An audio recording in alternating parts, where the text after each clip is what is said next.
Got a question about Gladstone. So firstly from Vincent, is it a good time to invest in Gladstone? Number one. The next one's from Daniel.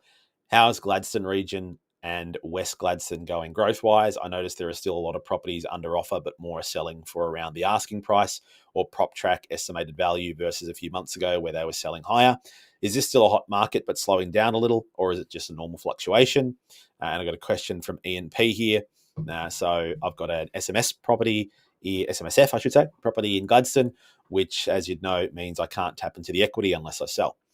The plan's always been to sell at the right time and to buy 2 properties instead of 1. Gladstone's jumped about 30% in the past year, which is great. But now I'm wondering, is there still more growth to come, or is it time to move on? Should I reinvest 1 or 2 more properties in Gladstone? Or should I invest in 1 or 2 more properties in Gladstone?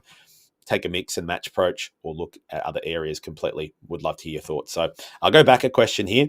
So to Daniel's question there, this is a tricky one, right? Because sometimes that can be a little bit of a misleading indicator because agents adapt to an area, right? So their marketing campaign, and I do try and explain this to clients quite a bit, right? So agents have different types of marketing campaigns they'll run, right? Whether the price of the property, they're underquoted, whether they're really hopeful for a price, so it's a stretch target, whether it's a range, whether it's an auction, whatever it might be. A lot of that comes down to marketing strategy. And if the market is doing a certain thing, they will adapt and change their approach as well, if they, depending on the success they're getting or what they feel, which way the market's trending. So asking price versus sale can be a little bit misleading to a degree. I guess for us as a business, and we'll come back to that one in a second, Daniel, and then to Ian's question here as well, I wouldn't say, it's not to say that I'm saying it's not worth investing in Gladstone, which I'll get into that more from here. But what I wouldn't say is you're investing in your super. You've already got one now. You've already seen good growth.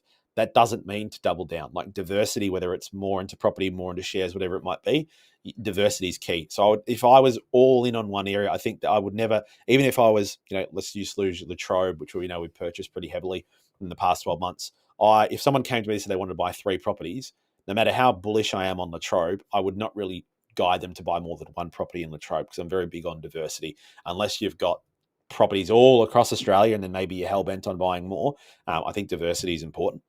So I guess to your question, Ian, here would definitely look to diversify.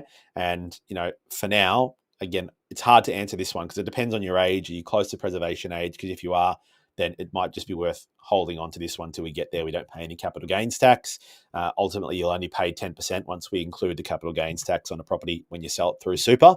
But I wouldn't say it's in a selling window right now unless there's some other pressing reasons to do that, i.e. paying off your mortgage, upgrading your home, etc. But if we look at the R scores for Gladstone as a whole, we've got no alarm bells here in terms of to be worried, right? Basically, the groupings there are really strong. They're all in the mid to high 90s. Got one there at 87, but that's had a fluctuation as the last month.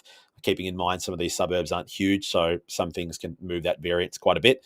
So data is really strong on the R-score side. And if I look at some other indicators here, approvals in the area for new builds, very, very low. Vacancy rates, very, very low. So there's no kind of alarm bells ringing to me saying, hey, we need to exit this market because we don't have a lot of supply coming through by the looks of things. And we don't have a vacancy rate issue to, cause rents to start pulling back and have some concerns there as well. So really, really hot market. Data is really strong. And again, we still are making some selected purchases in Gladstone now. We've made a lot of purchases in the last couple of years. So it's really, does the deal stack up? Needs to tick a lot of the boxes from a buying side of things.